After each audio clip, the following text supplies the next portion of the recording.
Hey everyone, Chris here, and welcome to my channel, and welcome to this week's reading vlog.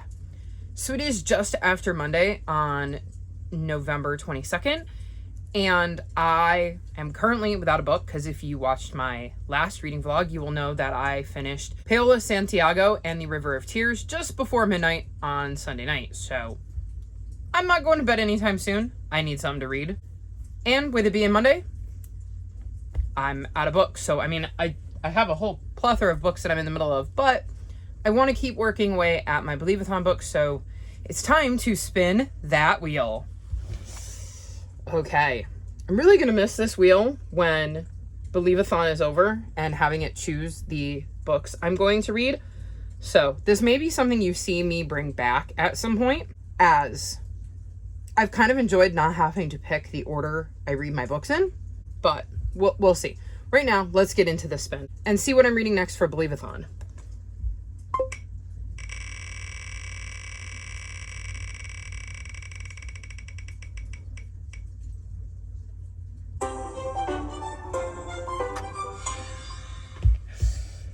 So if you notice my little face there, I keep hoping that 20 will come up because I know that 20 was due back to the library on the 12th. And I have no renewals for it, so it just sits there, waiting for me to read it. Oh, this is good. Flash of lightning, a terror once told, a scream in the night makes your blood run cold. Read a scary book. Yeah, I don't think I'm reading this before bed. I will be reading one of the others, so let me get book 21 so you know what I'm reading for this prompt. So the book I chose for scary book is Small Spaces by Katherine Arden, and I've heard that some people find this really spooky, and I don't like spooky books to begin with. The only thing I know about this is I believe it has something to do with scarecrows. I think that's what I heard, but again, don't hold me to that. I haven't actually read it, but it does indeed look like there might be a scarecrow on the front of that cover, so yeah, I probably will save this for tomorrow morning, which means at some point tonight, I will have to read something. Let me grab my physical pile here.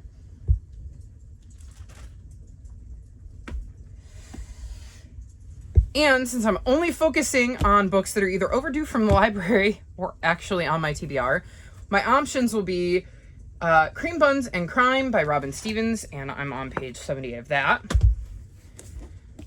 Crownbreaker by Sebastian de Castell, which I'm on page 300 of.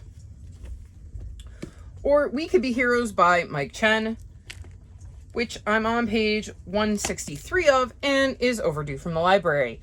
So I'm probably going to go with this one because I feel like this one is one that I could probably finish tonight.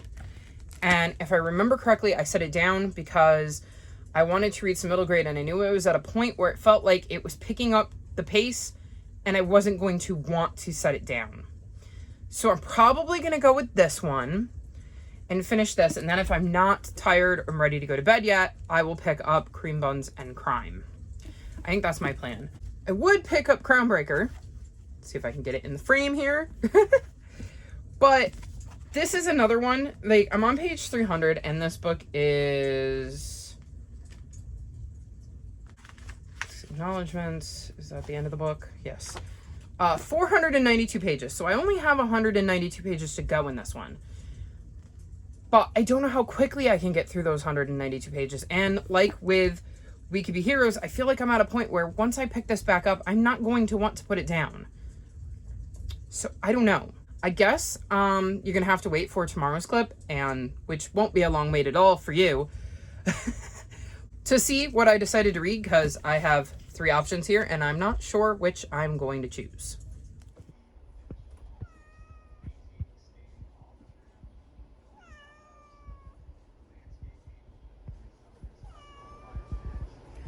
What are you doing, bun? Yeah? Uh-huh.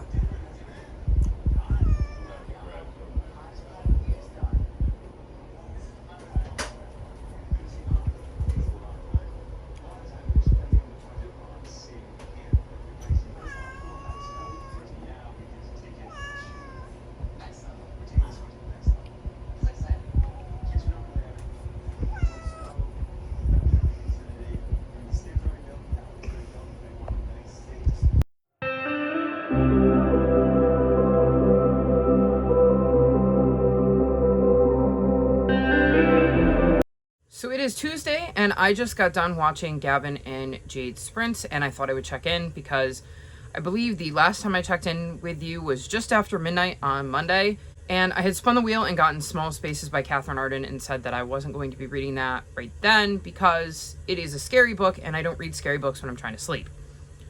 Well, sleep in the near future anyways. Obviously, I'm not going to be trying to sleep while reading. Although, again, that would be a handy skill to have.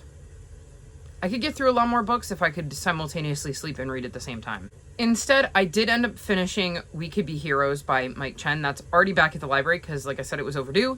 So I returned that the next morning, and I think I'm giving that 4 stars. It was a pretty decent book. Like, I enjoyed it. I can't see it being one I would reread, but I did enjoy my read of it, and it gave me everything I was kind of looking for in a superhero-y sci-fi book, with some twists I also wasn't expecting. So really enjoyed that.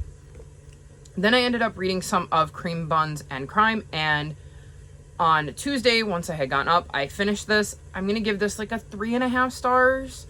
It wasn't my favorite, mainly because, so let me see if there's like a table of contents. Yeah, so it's broken down into sections. So some of it is like cases, so we get to hear like the case of Lavinia's missing tie, or the case of the Deep Dean vampire.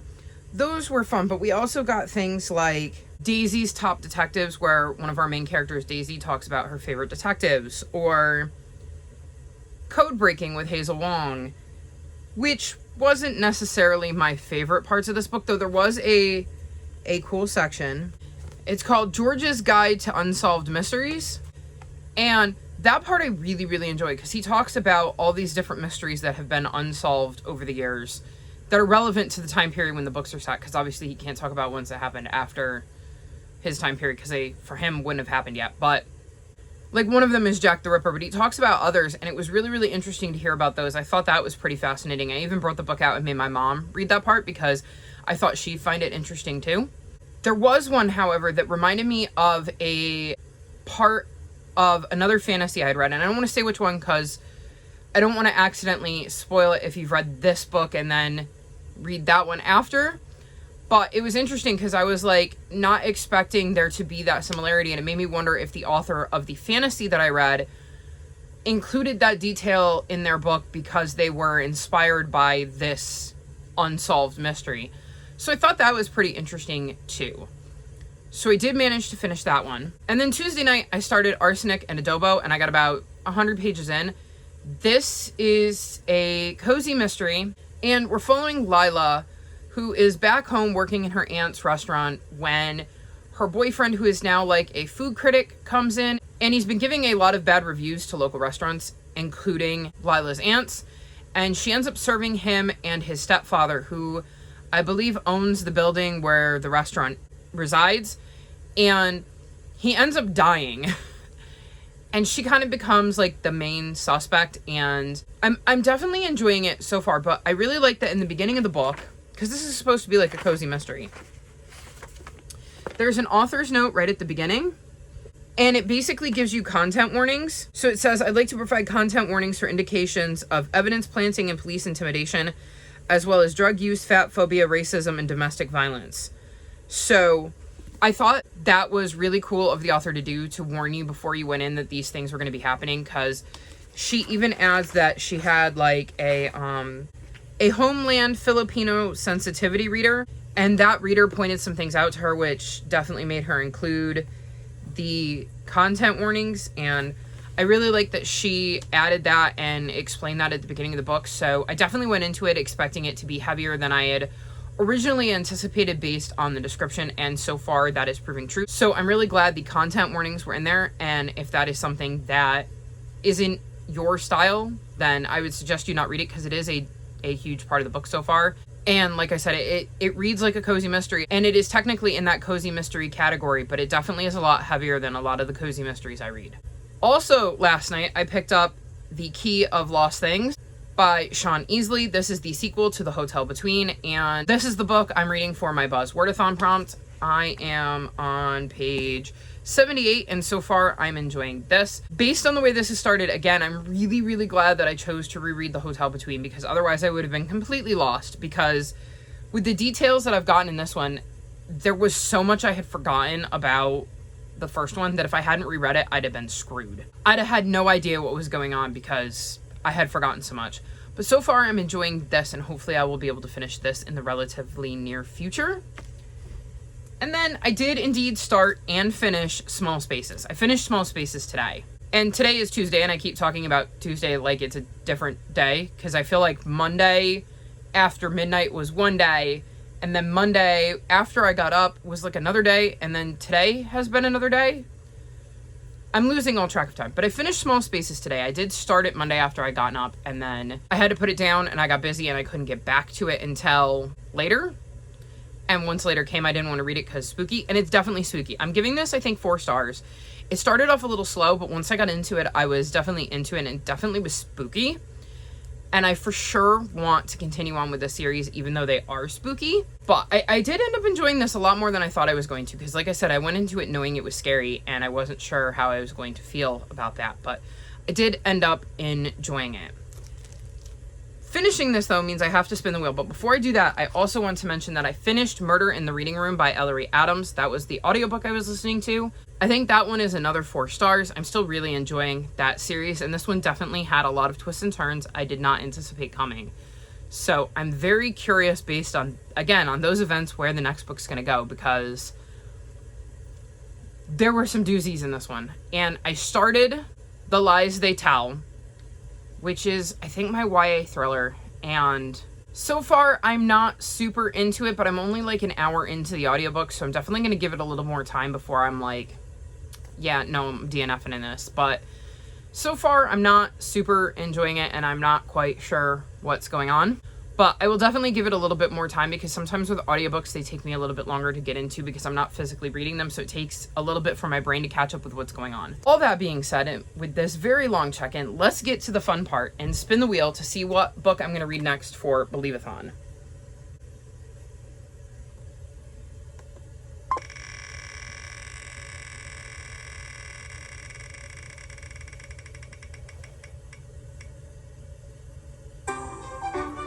$23.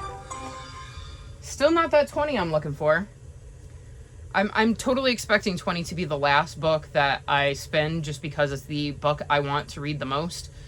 And not because it's the book I'm most excited for, but because it's the book that's overdue from the library.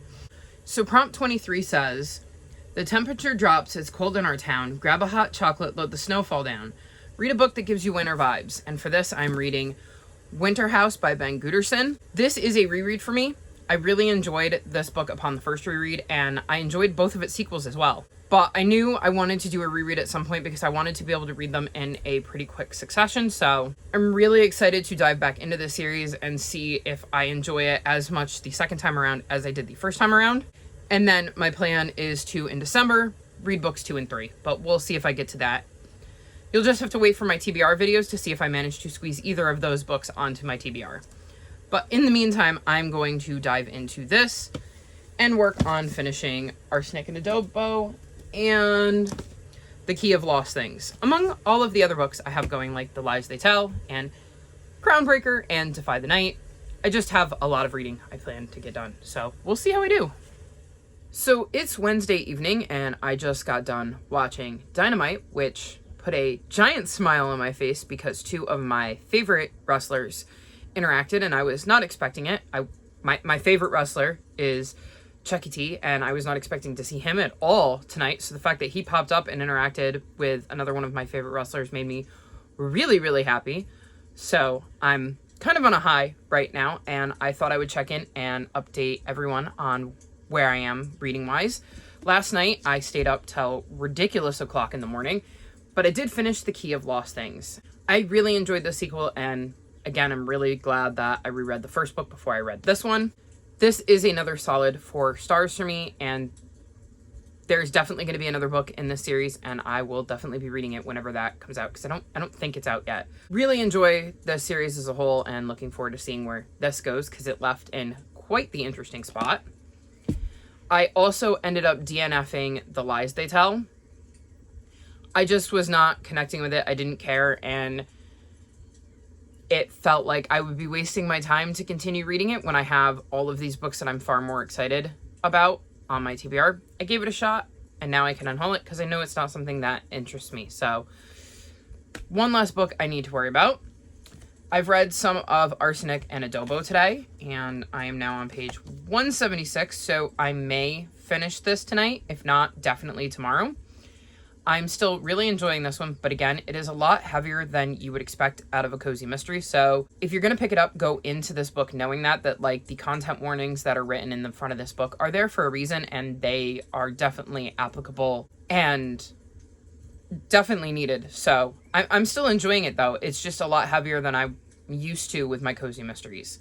I also spent some time editing today. I finished editing and uploading my third unhaul, which is now up on my channel. I will link that below in case you haven't checked it out. And I worked on editing next week's vlog, which I'm hoping will go up tomorrow, and it's mostly edited. I have a little bit left to do, but hopefully I can do that quickly tomorrow morning, then give it a watch through so that I can then upload it so that you guys can all see it tomorrow at some point. But last week I had the best of intentions and it took ages for the last 2% to upload, so we'll see. I'm going to do my best. The other thing I have to update you guys on is that I finished Winter House. 5 stars, once again, loved it. Absolutely excited to get to the rest of this series at some point in the very near future, and so I can finish my reread. I really love this series and the mystery of it, and am so glad I managed to get this on my TBR and pick it up and dive back into the series. But finishing this means that I get to spin the wheel again because I need a new book for Believe-a-thon. So let's see what the wheel has in store for me this time.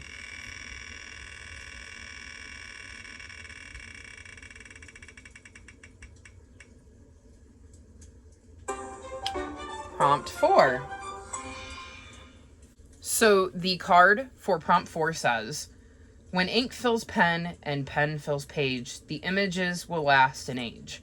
Read a book that has illustrations. And my choice for this is My So-Called Superpowers. And there aren't tons, but there are a handful of illustrations throughout this book. So definitely counts. It says, Veronica McGowan wants to fit in with the cool kids. There's just one problem. They barely know she exists. Veronica wishes for something, anything, to fix her nobody status and gets more than she bargained for when her strongest emotions suddenly come to life for the whole school to see. She belches fire when angry, dark clouds rain when she's sad, and hearts pop up when she daydreams about her crush. Veronica and her friend Charlie try to solve the mystery. Did she inherit these powers from her mom who left long ago? Is that teacher actually part of some secret government agency? And what can Veronica really do with these stupid powers? So yeah, there's not a ton of illustrations, but there are some, and it didn't specify how many illustrations had to be in the book. So I am looking forward to checking this out, and I think it might be a quick read, so maybe I'll get in another spin tonight. It'll depend on whether I choose to finish this, or if I pick up this and it sucks me in. So we'll see, and I will check back in when I have more to talk to you about. So I'm back again because I finished My So-Called Superpowers. In this book, basically we're following Veronica, who just wants to be one of the popular kids at school, but then develops superpowers that kind of tie into her emotions and has to try to figure out how to hide her superpowers while also trying to do the things she needs to do to fit in with the popular crowd. I think I'm going to give this like a 3.5.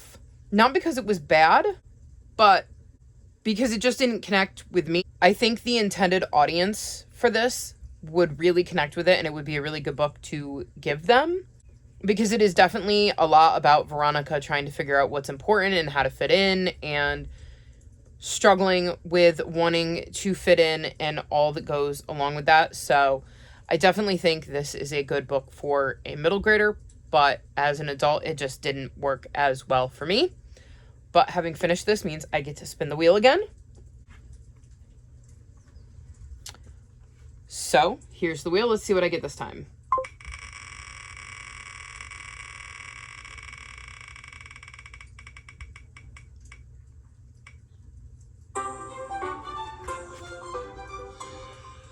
I'm completely convinced that 20 is going to be the last one that I get because the book is overdue from the library. So it'll refuse to come up. So the card for prompt 11 says, winds of time to cast you out, a relic will save you, there is no doubt. Read a book released before 2021. Do you want high highs? I have a little helper right now. He is demanding attention. Look how cute he is, my little bugaboo.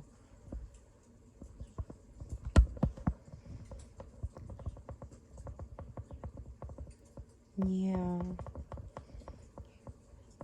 He's like, I really don't care that you need to be talking about the book that you are going to be reading for this prompt. I want high highs and I want them now.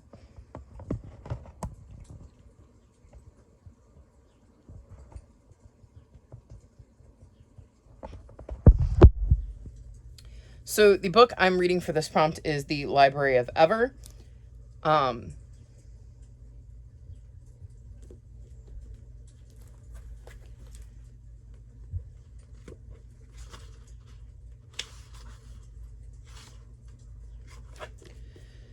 This was published in 2019, so definitely counts for the prompt, and I am excited to find out what this one is about, and it's another shorter one, so I will hopefully be able to get through it rather quickly so that I can give the wheel another spin.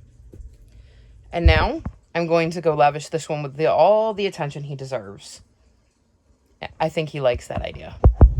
So I was right, and The Library of Ever was a really quick read, although I think this is probably going to be in the 2-star territory. It wasn't my favorite. So basically, we're following Lenora, and her parents are going on like a trip, and the nanny that she is being forced to stay with takes her to the library, and once she gets to the library, she ends up finding like a hidden archway that brings her to a different part of the library that's like magical, and she becomes the 4th assistant librarian or something like that, and this is despite only being 11. And then she goes on adventures, and it's all really simple. I think this is a lower end middle grade, hence it being so simplistic. I really like the premise of the idea of this girl going to the library and finding a secret part of the library and having to work for the librarian, going on adventures and helping people solve their problems, and using knowledge that she gains by working in the library to solve these people's problems. But it was just so simple. Like, she solves a bunch of problems in this book, and the solutions are all really, really easy for her to figure out and stuff. So I like the idea behind the book, but its execution didn't work for me. However, I think if you were wanting to give this to a younger middle grader, then yeah, it would probably be a good book for them. So, I mean, I definitely don't have any complaints with like the content or anything. Like, it just was a bit simplistic for me, and I liked the concept, but I wanted more from it. Anyways, finishing this means I get to spin the wheel again, and I'm not reading anymore tonight because it's 4:07 a.m. and I'm going to go to bed, but I'm going to spin the wheel first because I want to see what the book is that I'm going to start tomorrow with. We're hoping for 20. We're really hoping for 20 because I want to bring that book back to the library so that I don't have a bajillion dollars in fines. But let's give this wheel a spin and see what I'm going to read.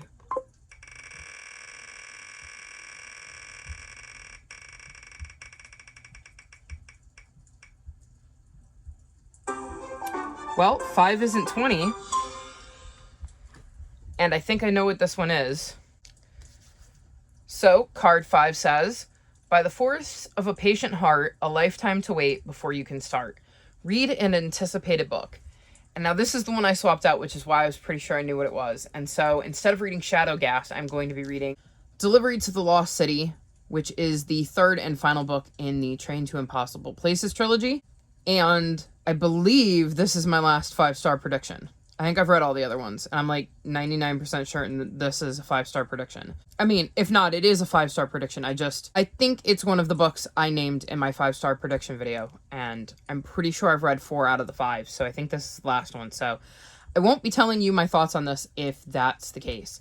I also don't think this is one I'm going to get through in one quick sitting, but either way, I'm really excited to be able to finish this series and see how P.G. Bell decided to wrap up this trilogy.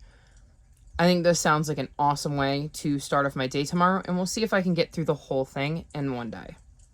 So it is early Friday morning, around 2 a.m., and I just finished Delivery to the Lost City.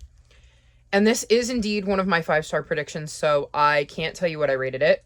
But I can tell you that I did enjoy it, and I am so sad to be finishing my journey with these characters. Like, as this book was wrapping up, I was literally tearing up because I realized how much I was going to miss this world and these characters and getting to see them go on adventures together. And I really, really love this series, and I'm going to miss spending time in this world, though someday I'll get to do a reread and revisit it. So as long as I can do that, I guess I can't miss it too awful much. But yeah, I'm definitely going to miss these. But finishing this means that it is time for me to spin the wheel again. And like every other time I've done this, we are still hoping for number 20.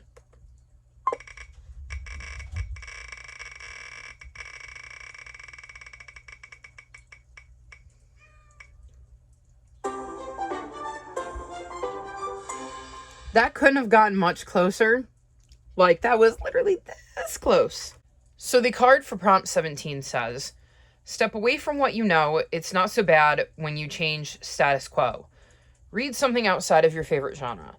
And so for this, I chose a sci-fi because I like sci-fi, but it's not my favorite genre. As you all will know, it can be very hit or miss for me. And for this, I ended up choosing The Extraordinary Journeys of Clockwork Charlie, The Kidnap Plot by Dave Butler. And the back says, when his father is kidnapped, Charlie knows it's up to him to track him down. He may not be a typical boy in any way, but it takes a special boy to be a hero. And Goodreads has this marked as middle grade sci-fi. So I'm going to check it out and give it a go. And hopefully this will go better than when I read Leo Gray. But I guess we'll just have to wait and see.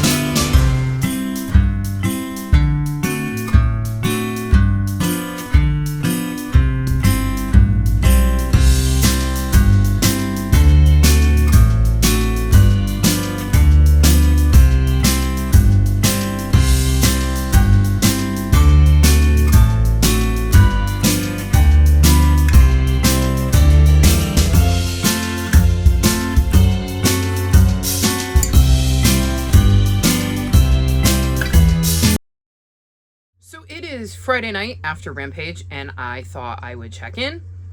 I managed to edit and upload my recent read 57. I'm still way behind on these, but I got another one done, and that should be coming out Sunday. And my vlog should be set to go for tomorrow. I uploaded it yesterday with the idea that I was going to post it yesterday night, and it just took ages to process. So I'm going to try to start uploading those on Wednesday so that I can schedule them for Thursday. We'll see how that goes. In the meantime, like I said, I've got a recent read going up. I have recent read 58 filmed, and I'm going to try to edit it and post it on Monday. We'll see how that goes.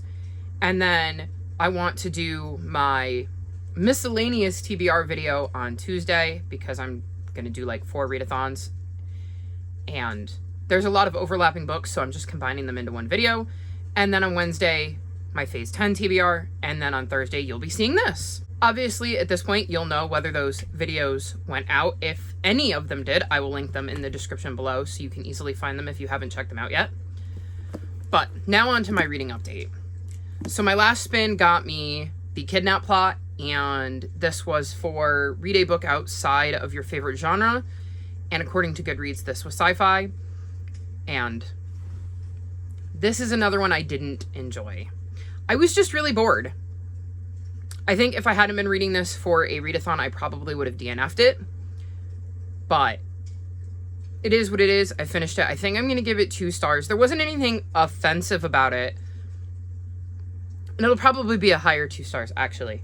Because, like I said, there wasn't anything offensive about it. It just didn't draw me in. And sometimes the book does that. Basically, we're following this boy, Charlie, whose dad ends up getting kidnapped. And he's in the shop when it happens. So he has an idea of who kidnapped his dad. And he ends up going on an adventure to try to track down his dad with the help of some people he meets along the way. And we get to see his journey. And I was bored. I didn't care. This was not written in a way that drew me in, but it's over and done with now. It won't be a series that I continue, and with it being done, it means I can move on to my next spin. So as always, we're hoping for number 20.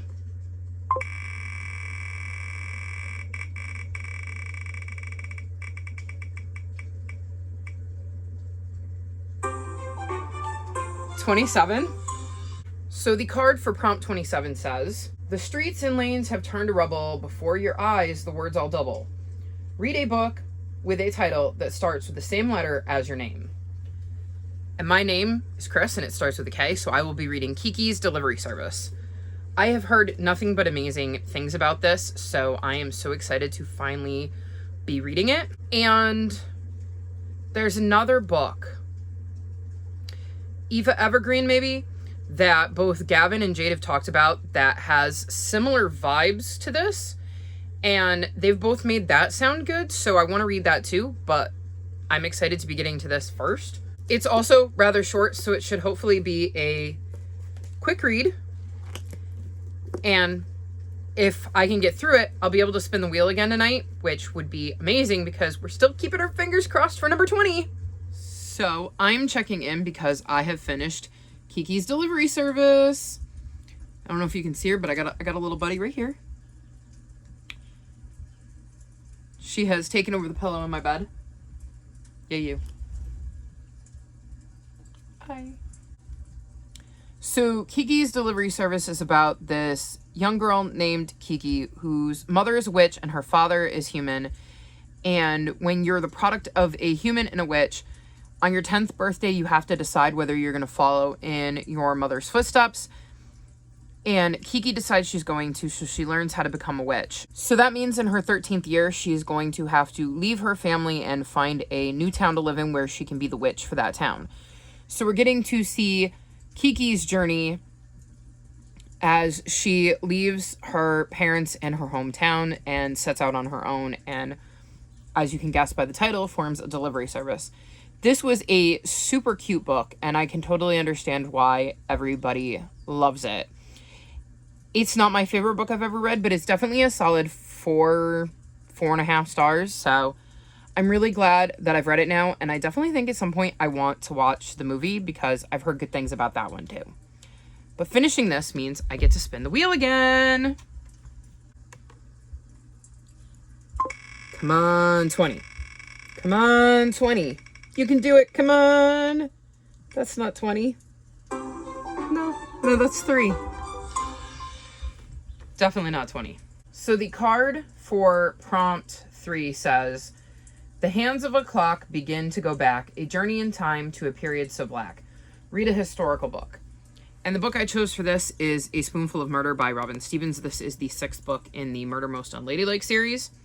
And this series is set in the early 1900s at a boarding school where we follow Daisy and Hazel while they solve mysteries. And I've really enjoyed getting to see the girls' growth throughout the books, and I'm quite looking forward to seeing what adventures they get up to this time, what mystery they have to solve, and to see if the girls continue to grow. I probably won't finish this tonight as it's a bit on the chunkier side and it's already 2:30 in the morning, but I should be able to make a dent in it so that I can finish this early tomorrow and get back into my stack because I'm down to like 9 books that I have left for Believe-a-thon. Which means I'm only 2/3 of the way through, but still doing a lot better than I thought I would. So if I can somehow power through this, I might somehow, some way squeeze this out. But first I have to read this, so let's dive into this and see how I do. So it is Saturday evening, and I just finished A Spoonful of Murder. This was another really good addition to the series. I am still really enjoying getting to see Daisy and Hazel's growth throughout the series, and this one continued to demonstrate that. In this one, Daisy and Hazel are in Hong Kong visiting Hazel's family after the passing of Hazel's grandfather. And while there, they have to solve the case of a murder and a kidnapping. So it is very interesting to see Daisy and Hazel and how their being in Hong Kong around Hazel's family brings out different sides to them. I finished that as I have been watching Pris's PJ Party Sprints. And by finishing that, it means I get to spin the wheel again.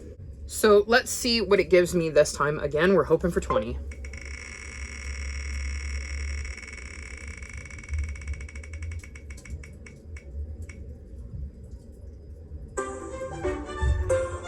$24. I am thoroughly convinced that the wheel knows that I want to get number 20 and is refusing to give it to me. So the card for prompt 24 says, A book type you have that is so appealing, follow the hype and trust your gut feeling. Read a 5-star prediction. And for this, I'm going to be reading Oathkeeper, which is the 6th and final book in the first arc of 6 in the Braveland series. And in this series, we're following a baboon, a lion, and an elephant. And there's a lot of upheaval going on in their land, and they have to try to get to the bottom of the deeper mystery. I have really enjoyed this series, and I'm very curious to see how this arc wraps up, and I definitely think it's possible that this could be a 5-star read for me. So this is what I will be reading next, and hopefully I love it as much as I have loved all the other books in this arc. So I thought I'd do a quick check-in because it's time to spin the wheel again, because I finished Bravelands, and I believe this was 5-star prediction. I think that was the prompt. Either way, it's 4.5. It wasn't quite 5, but it might have been because it's been a while since I read book 5. So I was a little fuzzy on the details, and maybe if it had been fresh in my mind, I would have rated this 5 stars. So maybe when I do my reread at some point, this will get 5 stars. But I had hoped to do a reread of the first 5 books in this arc before I got to this one, but I ran out of time. So that didn't happen, but I did really, really enjoy this, and definitely look forward to rereading it at some point when I can read the whole series back to back to back to back, so that I can digest the whole arc in like one sitting, essentially. Well, not one sitting, but relatively close together. But since I finished this, it's time to spin the wheel, and I'm still hoping for book 20. So let's see what this sucker gives me.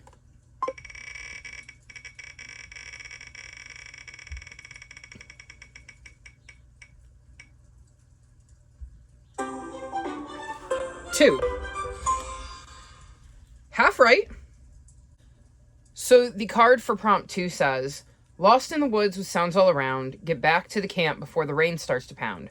Read a book with a map. And my choice for this is Squirrel Flight's Hope by Aaron Hunter.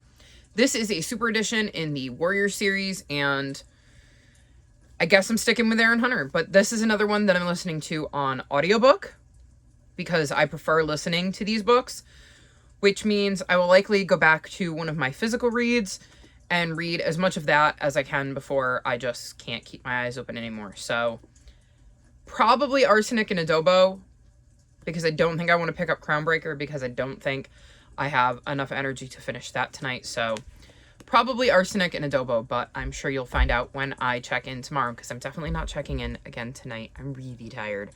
When I decide I'm done reading, I just want to be able to go to sleep. So I will check in with all of you in the morning. So it's Sunday night, and I thought I would do a quick check-in before I wrap this week's vlog up. Last night, I finished Arsenic and Adobo, and I think I'm going to give this like 4.25 stars. I really enjoyed this book, although it was a lot, I think I've mentioned, more intense than a typical cozy mystery, and I really like the family vibes in this book, and I'm looking forward to reading the second book in the series, which, as I found out last night, comes out in February, so I'm really excited to get to that. Then today I listened to the entirety of Squirrel Flight's Hope, and I think this is getting a 4.5. I really, really enjoyed this. I spent like the last 30 pages crying. The Aarons are very good at making me do that and getting me invested, which is surprising because Squirrel Flight isn't my favorite character, so I was really surprised that they managed to make me feel that emotional in a book about a character who isn't necessarily my favorite character in the series. I also managed to read 100 pages in Crownbreaker, so I will definitely be finishing this up tonight before I go to bed, which is good because that means I have 6 books, I think, left for Believeathon and my TBR in general, all of which are middle grade, one of which is a graphic novel. So somehow, some way, I am hoping to be able to eke those 6 books out in the next 2 days so that I can finish my Believeathon TBR, and one of them is part of my Phase 10 TBR. So if I can't get to that one, I have to take a punishment draw, and I don't really want to do that. So fingers crossed that I can get through them. I will be starting off next week's vlog with a spin, and we'll see which one of these 6 books I get. I'm hoping for either number 20 or the one that is on my TBR, which isn't number 20, but those 2 would be the priority if I could pick, if I had any say over what the wheel did, but the whole point was I had no say. Either way, I think I've had a really good reading week. I was actually talking to a friend and I realized I had read like over 20 books since the 15th. So in the second half of the month, I'm currently averaging like 2 books a day. I'm going to try not to do that in December where I backload the back half of my month, but I always go into my months with good intentions and then end up reading a lot towards the end. Either way, that was this week's vlog. What books did you all read this week? Let me know in the comment section below. If you've made it this far in the video, leave me food emojis, since this book is all about a woman who comes home to help run her family's restaurant. Like this video and subscribe to my channel, and I'll talk to you next time. Bye!